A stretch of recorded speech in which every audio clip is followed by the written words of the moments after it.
Pues hace 48 años que comencé a predicar la palabra de Dios. En todo este tiempo solamente 2 veces he escuchado el mensaje que les voy a compartir, que se llama el infierno. Voy a predicar en esta noche sobre un tema muy controversial, nada popular, tal vez por eso ya no lo predican, pero en todo este tiempo, en 48 años, solamente he escuchado 2 mensajes acerca del infierno. Y pues es una de las verdades más solemnes que el Señor Jesucristo enseñó, porque precisamente fue la existencia de este lugar que se llama el infierno y del cual ya no se predica, por lo cual la Biblia dice: porque de tal manera amó Dios al mundo, para que todo aquel que en él cree, ¿qué cosa? No se pierda. ¿Qué significa no se pierda? Que no te vayas a la condenación eterna. El lugar del infierno es tan terrible que en su amor Dios prefirió que su Hijo pagara por tus pecados y por mis pecados en esa cruz, para que tú y yo no nos condenáramos en la corta vida que Dios nos ha dado en este lugar que se llama el infierno. El Señor Jesús habló del infierno mucho más veces que el mismo cielo. Veamos algunos pasajes, por ejemplo, Mateo capítulo 10, versículo 28. Dice Jesucristo: y no teman a los que matan el cuerpo, mas el alma no pueden matar. Teman más bien a aquel que puede destruir el alma y el cuerpo en el infierno. Mateo capítulo 13, 40 y 42. De manera que como se arranca la cizaña y se quema en el fuego, así será el fin de este siglo. Enviará el Hijo del Hombre a sus ángeles y recogerán de su reino a todos los que se sirven de tropiezo y a los que hacen iniquidad, y los echarán en el horno de fuego. Allí será el lloro y el crujir de dientes. Ningún ser humano podría saber qué es lo que existe después de la muerte más que Dios.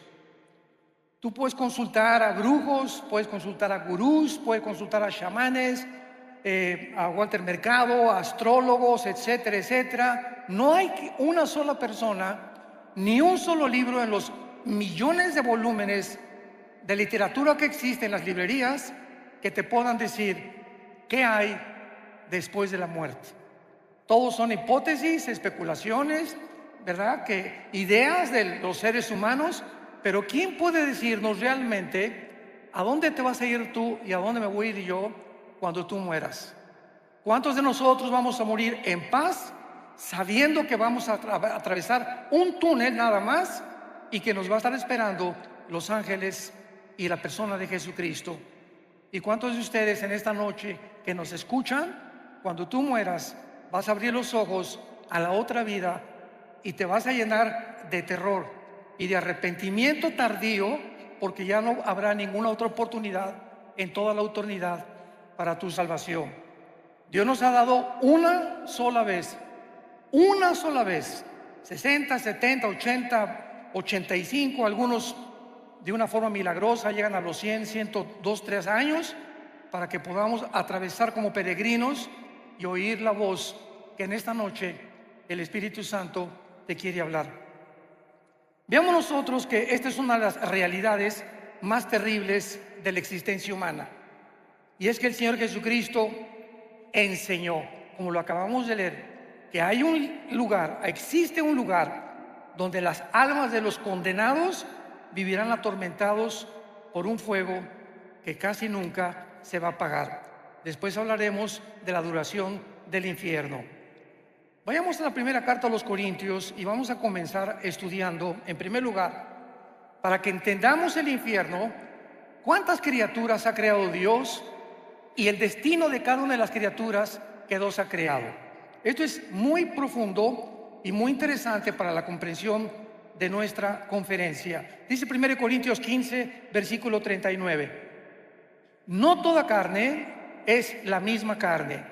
Una carne es la de los hombres, o sea, el cuerpo de nosotros está diseñado con estómago, pulmones, un cerebro, etcétera, etcétera. diseñados no para vivir en la luna ni para vivir en Marte. Dios nos diseñó exclusivamente para este mundo y nos diseñó para que comiéramos los alimentos de la tierra. No Coca-Cola, ¿verdad? No refrescos, nada de Red Bull, ni Monster, ni todos los productos que venden por todos lados. Nos creó para que comiéramos alimentos verdes, plantas, frutas, vegetales y por lo menos 2 litros de agua diarios. Si tú conoces este funcionamiento de tu cuerpo, Dios te va a conservar, Dios te va a bendecir, pero esta es la forma como Dios nos diseñó para que nosotros pudiéramos sobrevivir. Dice la Biblia, otra carne es la de las bestias. Bueno, los animales, los toros, las vacas, los caballos, las yeguas en el campo, ¿verdad? Tienen una manera de vivir, desayunan, comen, cenan y se mueren. Comen, cenan y se mueren. Comen, respiran y se mueren. Y es una tragedia, dice los Salmos, que muchos seres humanos, sin entender la razón y el propósito por el cual Dios nos creó, viven igual que las vacas, viven igual que los becerros. Te desayunas en la mañana, comes, ya fuiste a la universidad con el propósito de hacer dinero, con el propósito de ser presidente de Costa Rica, con el propósito de tener un fama, publicidad o recibir aplauso, reconocimiento de la gente. Y todas estas cosas que tú buscabas, al final de tu vida descubres que todo es vanidad, que en ninguna de estas cosas vas a encontrar el propósito ni el significado verdadero por el cual Dios te creó. En tercer lugar, hay la carne de las peces. Los peces fueron diseñados para vivir con un sistema branquial especial. ¿En donde? Debajo del agua. Y los pececitos, ¿verdad? Fueron creados, los ballenas, los tiburones, los delfines, para tener su hábitat. Y en cuarto lugar, las aves. Los cuerpos de las aves fueron diseñados que hasta este momento ningún ser humano puede diseñar ni inventar la forma como vuelan las aves. Hemos tratado de hacerle así con las alas y no hemos fracasado. Entonces tenemos 4 tipos de creación que Dios hizo del sol para abajo. Muy bien, del sol para arriba tenemos un mundo espiritual invisible que no puede ser conocido por el intelecto, ni por tus estudios, ni aunque tengas 5 licenciaturas en ciencias políticas o en filosofía y letras, en antropología, en paleontología. No me importa el conocimiento que tú tengas, el ser humano nunca podrá descubrir el mundo espiritual que nos rodea. Y el mundo espiritual tiene también diferentes lugares donde todo lo que Dios creó en el mundo invisible, oculto a nuestros ojos, tienen un destino, como lo vamos a ver. En primer lugar, hay un infierno.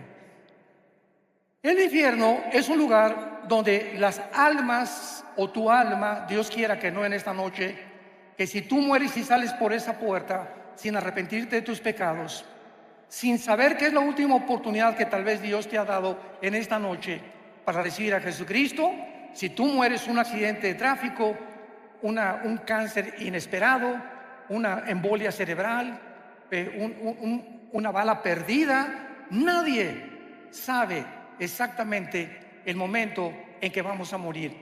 Pues si tú mueres en Cristo, hay un lugar que está en el centro de la tierra.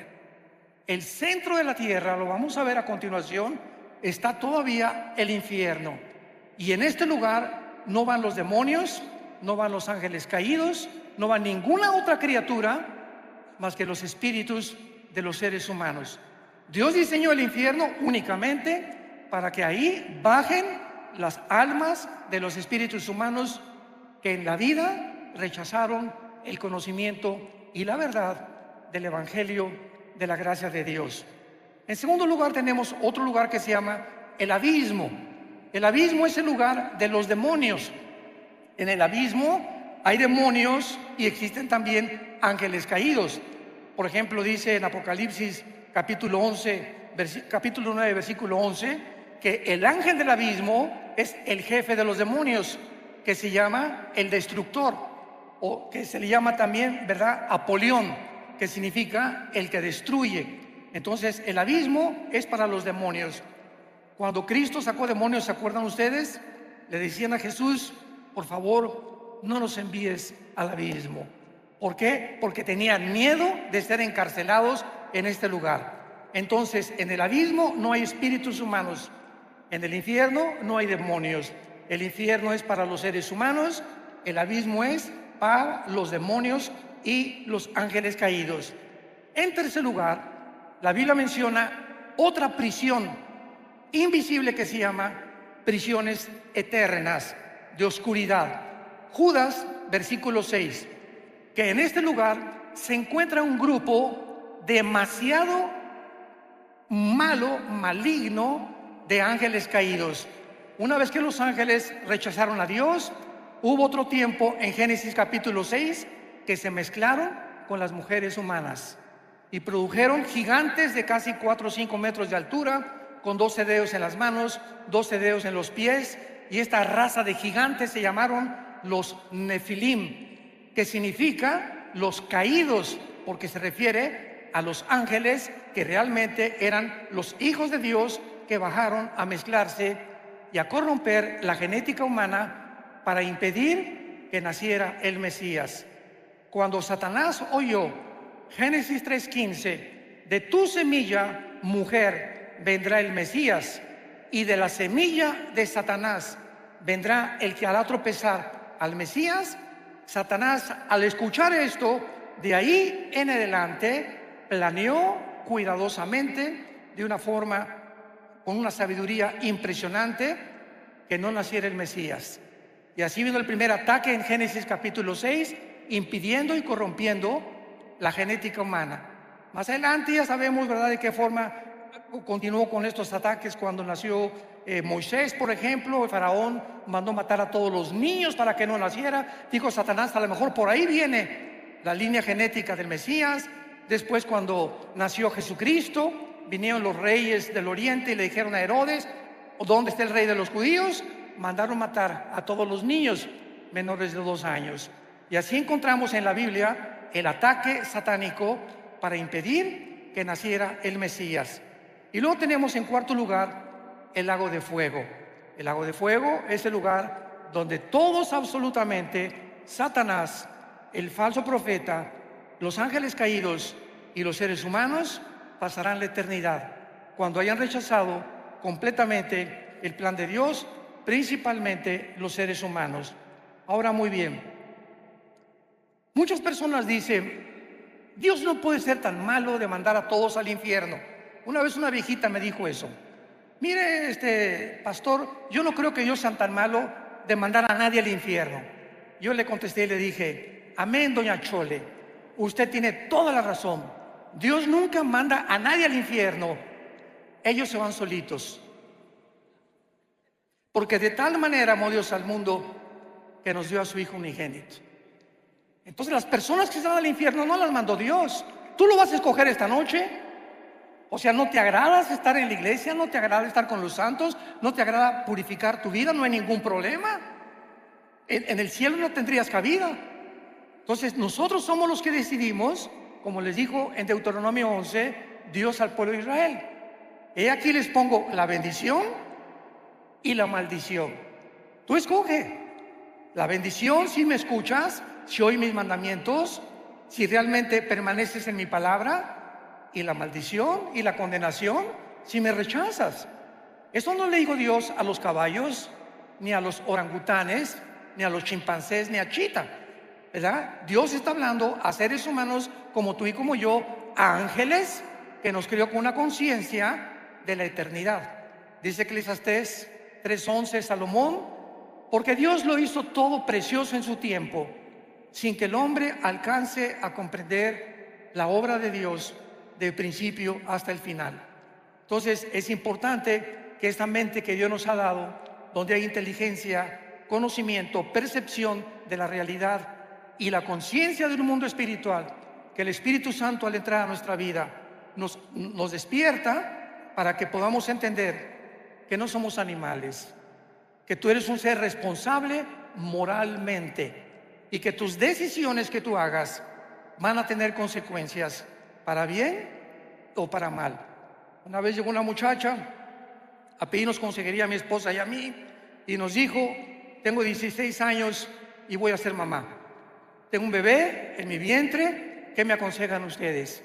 Porque ya le he pedido perdón a Dios y mi esposo y yo le contestamos: mira, Panchita, claro que Dios te ha perdonado, porque la sangre de Cristo nos limpia de todo pecado. Pero hay una cosa que tienes que saber: tú no puedes evitar las consecuencias del pecado. Entonces la cosecha la vas a tener que recoger. Pero ahora que te has pedido perdón a Dios, Él te va a acompañar y te va a fortalecer para que esa criatura que nazca nunca la vayas a abortar, ni lo pienses en tu corazón. Ten esa criatura, porque Dios te va a ayudar y va a hacer de esa criatura algo que va a honrar su nombre y le va a traer gloria algún día también a su nombre. Entonces, esto es importante que sepamos. Dios nos perdona, pero la cosecha de nuestros pecados la tenemos que recoger. La Biblia nos revela los atributos de Dios. ¿Qué quiero decir con esto? Los atributos de Dios son las cualidades esenciales del ser, de la divinidad, y se dividen en dos: los naturales y los morales. Los naturales son omnipotente, omnisciente, todopoderoso. Hay personas que dicen: bueno, es que Dios es el mismo ayer y por lo siempre. Correcto, en sus atributos naturales, pero no en la forma como Él actúa. Por ejemplo, Dios abrió el Mar Rojo, no lo ha vuelto a abrir jamás en la historia. Dios detuvo el sol en los tiempos de Josué, no lo ha vuelto a hacer tampoco. Entonces hay muchas cosas que Dios se ha limitado a hacer en sus atributos naturales, pero los atributos morales son el amor, la santidad, la justicia y la fidelidad. Dice Romanos 11:22: mirad el amor y la severidad de Dios.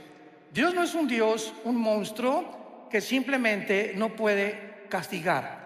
Porque si Dios permitiera que hubiera anarquía en los seres humanos que Él creó y tú hicieras lo que a ti te da la gana, desde que eres pequeño vas a crecer con un espíritu completamente en rebelión a la autoridad.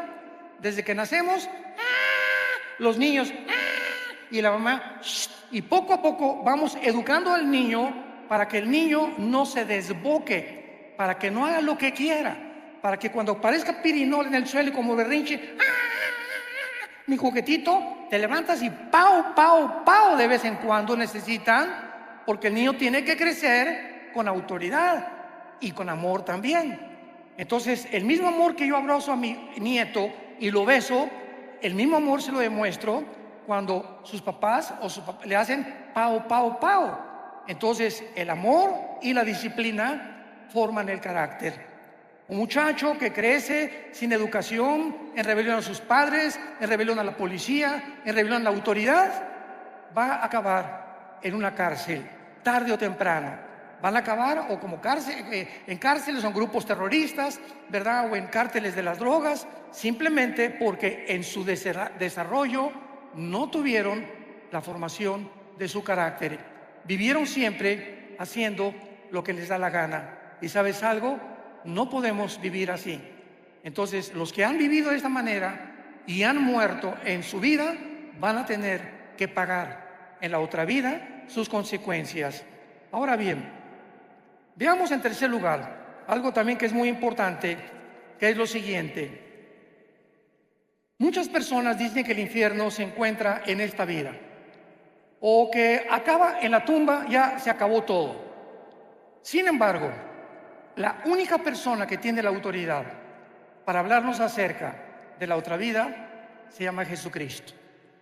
Cuando Él bajó del mundo y nos dijo: yo soy la resurrección de la vida, y Él resucita de los muertos a los 3 días, Cristo es crucificado, es muerto, enterrado y resucitado a los 3 días. ¿Qué mensaje nos está dando Jesús? Ustedes también van a volver a vivir. Sígueme. Yo soy el camino, yo soy la verdad y yo soy la vida. Yo soy el pan que descendió del cielo y he venido al mundo para en esa cruz mostrarte quién es Dios. ¿Quieres saber quién es Dios? Ve la cruz. En la cruz Dios manifiesta quién es Él. En el momento en que Jesús muere con sus espinas y sus clavos en las manos y en los pies, Dios nos está diciendo quién es Él. ¿Quién es Dios? Aquel que paga por ti y por mí en una cruz. Y con ese amor eterno e infinito te demuestra a Dios que vale la pena vivir para Él. Porque si alguien dice, bueno, ¿yo qué culpa tengo que Adán y Eva hayan pecado? Muy bien, dice el libro de Romanos, que es la constitución de los cristianos. Tú no tienes ninguna culpa de que Adán y Eva hayan pecado y que hayamos heredado todos genéticamente y espiritualmente el pecado. Muy bien, te lo acepto, dice Dios. Sin embargo, en la cruz yo pagué por esos pecados. Entonces ahora ya no tienes ninguna justificación. ¿Ok? No eres culpable, pero sí eres culpable de rechazar el perdón. Y eso por lo que muchas personas van a ser condenadas. Entonces, tenemos que entender los atributos de Dios. Vayamos a Lucas 16.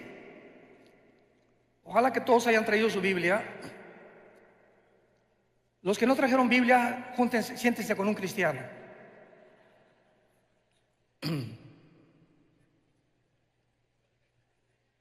Desgraciadamente, ahora que tenemos la tecnología y que están todos los versículos escritos, pues la gente ya no trae su Biblia. Ya se acostumbraron a no traer la Biblia. Y es la palabra de Dios, este libro. Necesitamos tener contacto el domingo, tenerlo aquí en mis rodillas. Cuando citan la Biblia, buscarlo, me enseño a manejarla porque es la espada del Espíritu. Y aquí está esto, pues aquí está Malaquías, aquí está Isaías. Y al ratito, después de usarla varias veces, esta espada ya la sé manejar. Ya sé más o menos cómo poder usarla. Y es en donde se encuentran los pasajes más importantes. Pero cuando acostumbras solamente a ver y ver en las pantallas todo lo que está en las pantallas, comienzas a desarrollar una negligencia total por vivir en la palabra de Dios. Y qué importante es que sepamos que debemos ser toda nuestra vida hombres y mujeres de la palabra de Dios. En Lucas 16 es uno de los pasajes, o más bien dicho, el más importante, donde Cristo nos revela la naturaleza del infierno. Este pasaje, en primer lugar, aclaro, no es una parábola. Aquellas personas que digan que es una parábola se equivocan, porque las parábolas usan nombres propios. Y aquí se menciona a Abraham, que fue un personaje en el Antiguo Testamento. Así que esto es una historia real del infierno y del lugar donde antiguamente las almas y los espíritus descendían antes de la cruz. Dice así Lucas 16, versículo 19. Había un hombre rico que se vestía de púrpura y de lino fino y hacía banquete con esplendidez. Veamos la comparación. Por el otro lado, el contraste, había un mendigo llamado Lázaro, que estaba echado a las puertas de aquel lleno de llagas. Aquí tenemos dos personas. ¿Por qué el Espíritu Santo usó a un rico y por qué usó a un mendigo? Muy bien. Jesús dijo claramente en Mateo 19, 23 al 24, que es muy difícil que los ricos entren al reino de Dios. Y en Santiago capítulo 2, versículo 5, dice la Biblia, porque los pobres Dios los hizo ricos en fe. Muy bien, ¿qué significa esto?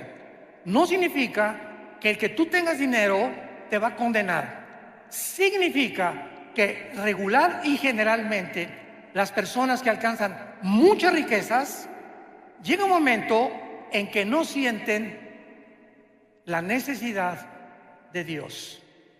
Tengo todo, tengo mi carro, mi casa, ¿verdad? Alma mía, descansa, muchos bienes he guardado. ¿Para qué me preocupo? Voy al domingo y escucho un mensaje, escucho una aplicación del Evangelio, pues sí, ¿verdad? Pero yo no necesito nada realmente, sin darse cuenta precisamente de su pobreza espiritual. Entonces, esto es una generalidad. Ahora, los pobres no tienen nada, la vaquita, el caballito, los borreguitos, los chivos, y tú le hablas a un Cristo. Yo comencé 3 años de mi vida cristiana como misionero en la sierra de Oaxaca y Guerrero, en México, 3 años durmiendo en pisos de adobe, me tapaba con periódicos, mi cojín era un ladrillo envuelto en periódicos, y a cada pueblito que iba predicándoles el Evangelio durante esos 3 años, el 80-90% de los indígenas se convertían a Jesucristo. Lo aceptaban con tanta facilidad. Les predicamos un evangelio tan sencillo y abrían su corazón. Sí, Jesús, entra a mi vida. Cuando tú das este mensaje a gente disque intelectual o preparada o con dinero, no toman el mensaje con la misma pasión que lo hacen los pobres. Sin embargo, repito, son generalidades. Y por eso el contraste entre un rico y un mendigo. Ahora, dice la Biblia, versículo 22, que murió el mendigo y fue llevado por los ángeles al seno de Abraham. Subráyalo en tu Biblia. ¿Ya ves por no traerla? Allá no se puede subrayar, ¿eh? Fue llevado al seno de Abraham. Esto es importante porque aquí Jesucristo nos va a revelar el lugar donde bajaban los espíritus antes de la cruz. Fue llevado al seno de Abraham y murió también el rico y fue sepultado. Y en el Hades alzó sus ojos, estando en tormentos, y vio de lejos a Abraham y a Lázaro en su seno. Me detengo aquí. Desde Adán hasta la cruz del Calvario, ningún ser humano, ni los profetas, ni Malaquías, ni Habacuc, ni Sofonías, ni nadie sabía a dónde iban los muertos, los buenos y los malos, antes de la cruz, más que descendían todos al centro de la tierra. Era el único conocimiento que había, porque la revelación bíblica es progresiva. Dios va revelando conforme va pasando el tiempo, nos dando más luz y más luz. Cristo viene y nos abre las cortinas completamente. Llegan los apóstoles bautizados por el Espíritu Santo y se les da otra revelación. El apóstol Juan es arrebatado al cielo y escribe el Apocalipsis. Y así Dios va revelándonos los misterios de su reino y de la vida espiritual. Entonces todos sabían que descendían al centro de la tierra. El lugar en el Antiguo Testamento donde descendían todos, en el hebreo se llama el Sheol. Descendían todos al Sheol, buenos y malos. Muy bien. La Biblia en el Antiguo Testamento se traduce al griego y se llama la versión de la Septuaginta.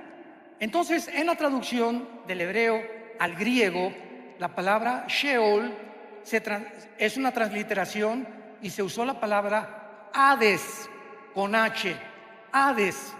Entonces viene Jesucristo y nos corre la cortina de lo que había en el centro de la tierra. Y Jesucristo nos enseña claramente, pero me voy a ir en orden. En primer lugar, tendrán vista, versículo 23, en el Hades alzó sus ojos. Las personas condenadas en el centro de la tierra, en el infierno, van a poder mirar, van a tener vista. En otras palabras, en la otra vida, los 5 sentidos espirituales que Dios nos ha dado a los cristianos, cuando nacemos de nuevo, no los tiene la gente que no es cristiana. Dice 1 Corintios capítulo 2, del 10 en adelante. El hombre natural, el hombre que no ha sido regenerado por el Espíritu Santo, no entiende la Biblia. Vienen aquí Jean-Paul Sartre, y viene aquí Richard Hawkins, y viene Bertrand Russell, y viene Friedrich Nietzsche, y vienen los más grandes ateos y chocan contra la Biblia, porque no es el intelecto ni las facultades de la inteligencia naturales las que nos abren el camino para entender lo que solamente el Espíritu Santo nos puede revelar. Pero el espiritual, dice 1 Corintios 2, entiende todas las cosas porque tenemos la mente de Cristo. ¿Me van siguiendo? Muy bien. Entonces, las personas en el infierno van a ver, se despertaron sus instintos espirituales que no tenían en la vida. Nosotros ya los tenemos desde ahorita. Dice la Biblia, el espiritual juzga todas las cosas. El cristiano tiene un discernimiento, y yo puedo estar con mi esposa en una cena y estar con ciertas familias, y me dice mi esposa: mira, esa persona que se acercó, algo mi parabólica me dice, ¿verdad? No hagas negocio con él, o no tengas mucha amistad con él. Algo me dice en su espíritu, en su mirada, que no es de Dios. Y así comenzamos a agudizar los sentidos espirituales que Dios nos da con el Espíritu Santo en la proporción en la que memorizamos la Biblia. ¿Sí me escuchaste? En la proporción de tu contacto con la Biblia. En la proporción que pases tiempo con la Biblia. Y en ese mismo contacto y en ese mismo tiempo desarrollarás tus sentidos espirituales. Ahí en el infierno tendrán vista. Pueden ver a Abraham. Número 2, versículo 24. Dando voces, dijo: Padre Abraham, ten misericordia de mí. En el infierno, las ondas del sonido, en ese mundo espiritual, en el centro de la tierra, se podrán transmitir. Ahorita me escuchan, porque verdad, las ondas del sonido se graban, etcétera, etcétera. El sonido viaja en ondas por todos lados de la atmósfera hacia abajo. Dentro del infierno podrán transmitirse también la voz. Y esto es increíble, ¿verdad? Pero serán voces de lamento, de angustia y de desesperación. En quinto lugar, dice la Biblia: Padre Abraham, ten misericordia de mí. Pregunta: ¿cómo puede una persona en el infierno haber visto a Abraham? ¿Que en ese tiempo había cámaras Polaroid o películas? ¿Cómo podían reconocer que era Moisés o que era Elías? Bueno, porque la Biblia dice que hay una capacidad que se llama intuición espiritual. Cuando vayamos al cielo nosotros vamos a saber: mira, ahí está Adán. Oye, pero si no, ¿cómo sabes que es Adán? Porque en el espíritu yo sé que es Adán. En el espíritu lo sé. Ese es Moisés, ese va a ser Elías. Ahí está mi mamá, ahí está mi papá en la tierra. Nos vamos a reconocer como seres humanos. Mira, ese era mi pastor. Esa era la persona que me dio a Cristo. Vamos a mantener la conciencia. Esto es interesantísimo. No vamos a dejar de ser lo que somos, pero vamos a tener otra personalidad, pero con la conciencia que Dios nos creó desde que naciste de tu mamá y de mi papá. Yo voy a seguir siendo Armando, pero con otro nombre. Yo seguiré siendo quien fui, pero con todos los dones y todas las facultades desarrolladas, pero seguiremos manteniendo la conciencia, como lo vamos a ver, de lo que fuimos y muchas veces de lo que seremos. En sexto lugar, tendrán sed. Dile a Abraham que moje la punta de su dedo en mi agua. Dile que moje, que tenga misericordia de mí y que envíe a Lázaro. Este hombre en el infierno creía que Lázaro seguía siendo su sirviente. Dile a Lázaro que por favor me traiga agua. O sea, vean ustedes que esta persona en el infierno no se convierten en buenos. En el infierno mantienen aún más lejos su maldad, como lo vamos a ver más adelante. Dile a ese Lázaro, el que estaba a la puerta de mi mesa, que me traiga y que me moje la lengua. Los instintos y todo lo que tenemos fisiológicamente y biológicamente en el mundo, lo seguiremos teniendo en la otra vida, pero de diferente manera, como lo vemos en los cuerpos de los ángeles, que los ángeles bajan a este mundo y pueden tomar agua. Los ángeles bajan a este mundo y pueden comer cabrito de Monterrey.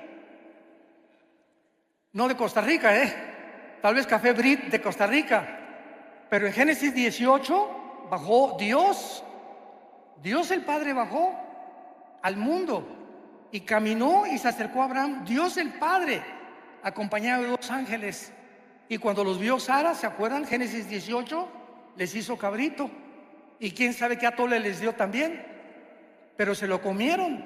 O sea, vean ustedes que las facultades digestivas, Cristo cuando resucitó, tomó peces y tomó miel, ¿correcto? O sea, ¿cómo es posible que un cuerpo resucitado, que la sangre es lo que le da vida ahorita a nuestro cuerpo, tengan facultades en la otra vida de ver, oír, sentir, comer, deglutar, beber, etcétera, etcétera, con un cuerpo diseñado para vivir en la otra vida como lo tuvo Jesucristo? Jesucristo asciende al cielo, Hechos capítulo 1, y la ley de la gravedad ya no lo atrajo sobre el centro de la tierra. Cristo con el cuerpo resucitado venció la ley de la gravedad, porque el cuerpo resucitado vencerá las leyes cósmicas bajo las cuales tú y yo actualmente vivimos. Estamos sujetos a un mundo de leyes cósmicas, pero con el otro cuerpo tendremos características diferentes. Todos estos detalles son importantes para entender la vida en el infierno. Dice en séptimo lugar, versículo 24, dile a Lázaro que moje la punta y que refresque mi agua, porque estoy atormentado en esta llama. Y esto es asombroso. Versículo 25, Abraham le dijo: hijo, acuérdate, en el infierno tendrás memoria. En el infierno las personas tendrán memoria de lo que hicieron aquí en la tierra. Sigamos leyendo. Recuerda, acuérdate, tendrán memoria que recibiste en tu vida bienes y Lázaro males, pero ahora este es consolado y tú atormentado. Además, una gran cima está puesta entre nosotros. O sea, Cristo nos dice que el Sheol, el lugar donde bajaban todos los muertos, buenos y malos, estaba dividido. De un lado estaba el seno de Abraham o el paraíso, y del otro lado estaba el Gena en griego, que fue la palabra traducida para infierno. Entonces los buenos estaban esperando a la cruz, a que Cristo pagara con su sangre, porque antes de Cristo nadie subió al cielo, más que Enoc y Elías, que son las excepciones de Dios, ¿verdad? Dios hace sus propias leyes, Él no está sujeto a ninguna ley. Entonces todos estaban esperando a que Cristo muriera en la cruz, para que desde Cristo a nuestros días, si tú mueres y yo muero, ya no bajamos al centro de la tierra. Ahora ausentes del cuerpo, según de Corintios 5, presentes en el Señor. Vayamos rápidamente en un paréntesis, Apocalipsis capítulo 6, y veamos esta verdad, porque hay otra teoría, ¿verdad?, que no es bíblica, de que los muertos duermen. Hay una secta que se llama los Testigos de Jehová que enseñan esto. No, cuando morimos Jesús dijo en Lázaro, Lázaro duerme, sin entender el término dormir relacionado con la muerte. Aquí en el quinto sello, Apocalipsis 6, versículo 9, vi bajo el altar las almas de los que habían sido muertos por causa de la palabra de Dios y por el testimonio que tenían. Y clamaban a gran voz diciendo: ¿hasta cuándo, Señor santo y verdadero, no juzgas y venga nuestra sangre de los que moran en la tierra? Aquí tenemos a Juan con una visión del cielo, donde los que han muerto están vivitos y coleando, platicando con Dios, haciéndole preguntas todavía a Dios. Señor, ¿hasta cuándo en el mundo seguirá la violencia, seguirá la muerte, seguirá la maldad? Y se les dijo: espérense tantito, todo esto va a llegar a su fin ya muy pronto, y todos los muertos tienen que morir durante la tribulación para que Jesucristo regrese por segunda vez para establecer su reino mesiánico con todos nosotros aquí mismo en la tierra, precisamente en Jerusalén. Esto es importante porque los muertos, en el momento en que tú mueres, abres tus ojos, y en el Antiguo Testamento dice la Biblia: y murió Abraham, y murió Isaac, o Benoni, y murió fulano de tal, y fueron reunidos con sus padres. Siempre que en el Antiguo Testamento moría alguien, los patriarcas, dice la Biblia, y fueron reunidos con sus padres. O sea, al morir había un lugar donde lo estaban esperando. ¿En dónde? En el centro de la tierra. Ahí estaban guardados todos los santos, guardados de Dios, conscientes, oyendo, viendo, esperando. Cristo muere en el Calvario. Efesios capítulo 4, versículo 10. Baja Jesucristo en los 3 días y 3 noches que su cuerpo se quedó en la tierra. Somos espíritu, tenemos alma, vivimos en un cuerpo. Cristo muere y su cuerpo destrozado, flagelado, completamente descuartizado, ¿verdad?, por todas partes, se queda en la tumba. Su espíritu se sale y baja Jesús en el espíritu al centro de la tierra. Pregunta: ¿con qué cuerpo? Porque dice 1 Pedro capítulo 3 que bajó a predicarles a los espíritus encarcelados. ¿Con qué cuerpo? Su cuerpo no había resucitado, resucitó a los 3 días. Entonces vemos nosotros que en el momento de la muerte hay un cuerpo temporal que Dios nos da. Lo acabamos de leer en Apocalipsis 6. Se les dijo que esperaran, ¿hasta cuándo? Hasta la resurrección de los muertos, que tendrá lugar en el arrebatamiento de la iglesia, en el rapto de la iglesia, desde Pentecostés hasta nuestros días. Los que estamos en Cristo los que formamos parte del cuerpo de Cristo, seremos resucitados. Los santos del Antiguo Testamento, Daniel 12, versículo 1, serán despertados en la segunda venida de Jesucristo. Entonces, en el rapto no se van los santos del Antiguo Testamento, únicamente el rapto es para la dispensación de la iglesia. La dispensación de Israel es completamente diferente a la de nosotros. Esto es importante también, pero regresamos a nuestro pasaje de Lucas y veamos la conclusión, que es realmente lo más profundo de este estudio. Y dice así: Abraham le dijo, acuérdate, versículo 25, que recibiste tus bienes. Lázaro está atormentado. Además hay una cima puesta entre nosotros, de manera que los que quieren pasar para acá a vosotros no pueden ni pasar de allá para acá. Claro que ninguno de los que estaban en el seno de Abraham le hubiera gustado echarse un brinquito, ¿verdad? Para el otro lado. Sin embargo, podían ver desde el otro lado los tormentos en los que estaban muchos espíritus, ahí pasando la eternidad. Versículo 27. Entonces le dijo: te ruego, manda ahí a Escazú a alguien. Ahí está mi papá en Escazú. Ahí está mi padre allá arriba.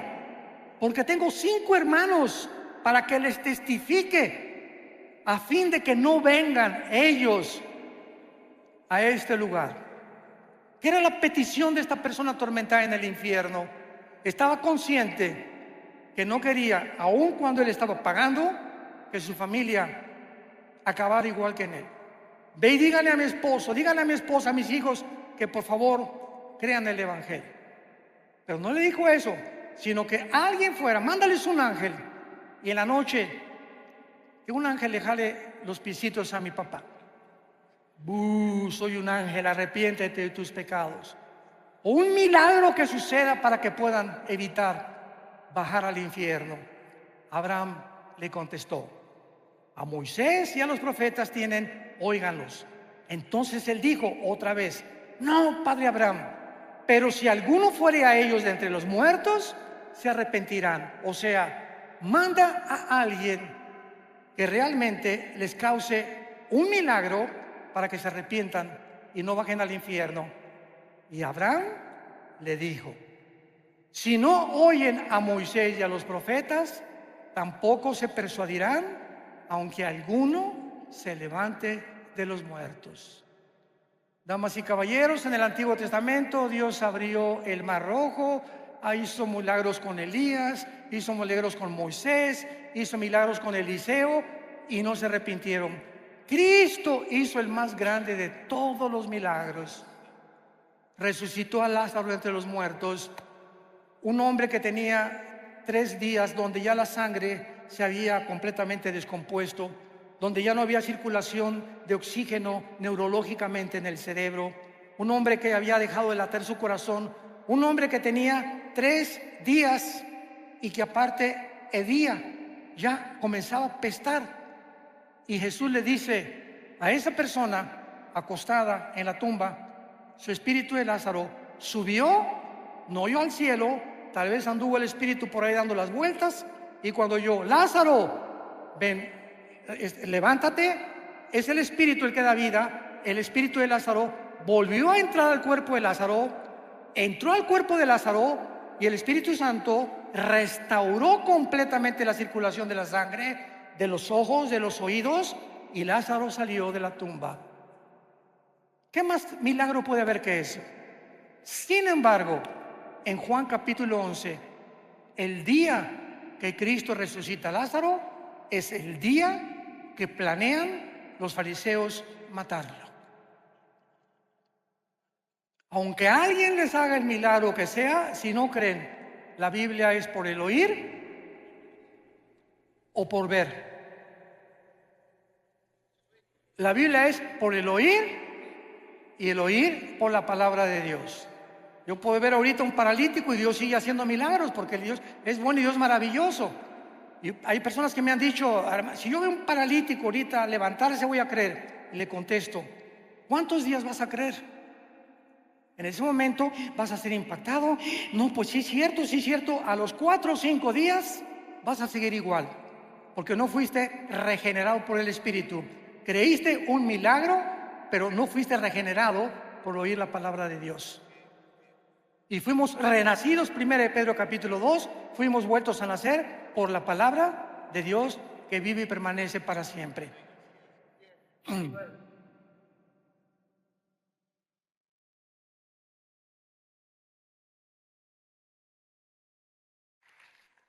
Ningún milagro sobrenatural convencerá a salvar a nadie.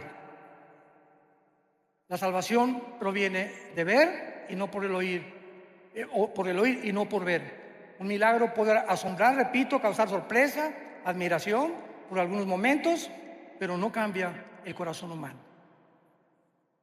El único que cambia el corazón humano es la palabra de Dios. Si alguien pudo haber sido salvado o creído por milagros, fueron los judíos cuando salieron de Egipto, o los fariseos en la resurrección. Sin embargo, ni así creyeron a Dios. Ahora, ¿dónde se encuentra actualmente el infierno? En el mismo lugar. Si tú mueres esta noche sin la persona de Jesucristo en tu vida, sin haberte arrepentido de tus pecados, ahorita en la noche cierras tus ojos, el doctor dictamina: ya se fue Pancho, ya se fue Carlito, ya se fue fulana de tal, doña Choli ya se murió. Tu espíritu baja inmediatamente al centro de la tierra. Y ahí en el centro de la tierra, hoy, en el mes, estamos en marzo todavía, ¿verdad? En febrero, baja al centro de la tierra, y después que pase los 2000 años o el tiempo de la gracia y venga la tribulación, cuando Jesucristo regrese, van a pasar 1000 años. Y al finalizar los 1000 años, los que están en el centro de la tierra van a resucitar. Apocalipsis 20, del 11 al 15, el juicio del gran trono blanco.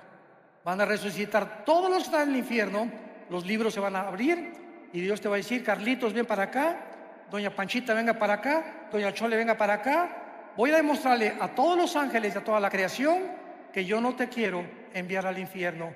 Tú has decidido y yo no puedo violar tu voluntad, porque el libre albedrío es la característica más grande que Dios nos ha dado. Somos seres morales, responsables de nuestras decisiones. Si Dios forzara a alguien a irse al cielo, como dice otro movimiento también dentro del cristianismo, que Dios a uno los preparó para el cielo y otros para el infierno, y se nos roba la libertad de escoger, es una barbaridad. Porque en el infierno no va a haber un letrero que diga: pues aquí estamos todos los que no fuimos escogidos por Dios, por el amor de Dios. Eso no puede ser. En el infierno están todos aquellos que se les dio una oportunidad en esta vida y no la aprovecharon. Y esta oportunidad Dios te la da en esta noche a tu corazón. Tú me puedes decir: oiga, pues fíjese que yo vengo a esta iglesia hace 5 años.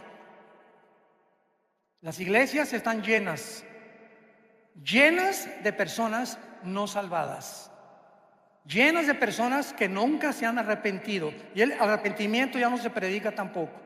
Ya no se predica el infierno, ya no se predica el pecado, y las iglesias solamente quieren entretenimiento, ¿verdad? Y ya estamos en un tiempo de despertar. Mañana vamos a hablar claramente de las causas de la crisis del mundo por lo cual se encuentra, el mundo como se encuentra. Pero las iglesias están llenas de personas no arrepentidas, que son religiosas, pero no tienen la Biblia, no aman la palabra, no la memorizan día y noche, nunca le han hablado a nadie de Cristo. ¿Cuántos años tienes de ser cristiano? 5 años, hermano. 10 años. En todos estos tiempos, ¿a cuántas personas has ganado para Jesús? ¿A cuántas personas les has hablado de Jesús? En tu bufete jurídico, en tu consultorio médico, en tu taller de carpintería. Ustedes jóvenes, en su universidad, en la escuela, ¿le hablas de Cristo a tus amigos? Muchachas, ¿le hablas de Cristo a tu amiga que se está acostando con su novio y sabes que la fornicación es pecado delante de Dios? ¿Ya te has acercado y le has dicho: Lupita, por el amor de Dios, eso es pecado delante de Dios, arrepiéntete? Tú no puedes vivir acostándote y teniendo relaciones sexuales con tu novio. Eso no es sagrado delante de Dios. Y mucho más si te llamas cristiana. Y mucho más si te llamas cristiano, no besuqueas ni manoseas a tu novia tampoco. Las respetas, porque no puedes amar y ensuciar lo que amas. Este es el verdadero cristianismo. Y si no lo vivimos de esta manera, has vivido un cristianismo falso. que se llama la religiosidad, pero no el haber sido regenerados por el Espíritu de Dios. Ven a Jesús en esta noche. Arrepiéntete realmente de la vida en la que llevas. Inclina tu cabeza y dile estas palabras. Señor mío y Dios mío, te pido perdón por mi vida. Creo que en esa cruz Jesús ha pagado por todas mis maldades, por todos mis pecados que hasta este momento he cometido. Ya no quiero seguir viviendo en el pecado, pero reconozco en este instante que yo no puedo ni tengo el poder de vivir para ti. Por eso vengo, Jesús, a abrazar tu cruz, porque sé que con tu vida en mi vida me darás el poder de vivir esa vida que tú quieres que yo viva. Creo que es tu sangre preciosa la que pagó por mis pecados y creo que tú fuiste crucificado, muerto, enterrado y resucitado a los 3 días. Y te pido que entres a mi corazón como mi Señor y mi Salvador. Gracias, Señor, por tan grande salvación y la corta vida que me queda en este mundo. Ahora la quiero vivir para ti y contarle al mundo, comenzando con mi familia, la historia de amor más grande jamás contada. Tu amor por mí en esa cruz. En el nombre de Jesús. Amén.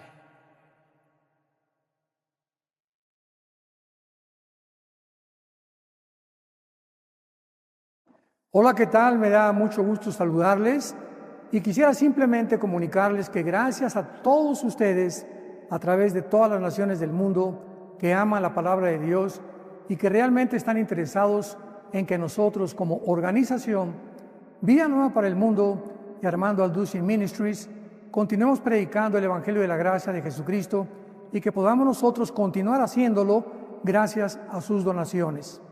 Este año cumplimos 46 años de ministerio, 46 años donde hemos predicado, hemos enseñado, hemos tenido seminarios y de diferentes formas de estudios bíblicos alrededor del mundo y hemos pensado y considerado de una forma fiel el Evangelio de la sana doctrina de Jesucristo.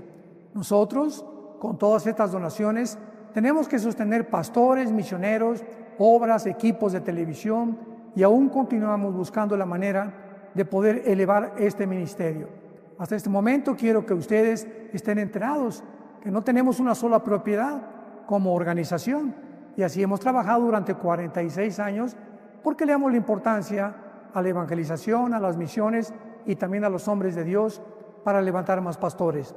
Le damos las gracias y que pueda Dios con su gracia tocar sus corazones y que puedan ustedes invertir en un terreno donde es fructífero, porque creemos que ha producido bastante buen fruto para la gloria de Dios. Gracias, muchas gracias por sus aportaciones y por las donaciones que sabemos ustedes continuarán haciendo para que podamos continuar siendo fieles en la predicación del Evangelio de la gracia de Dios. Que Dios les bendiga.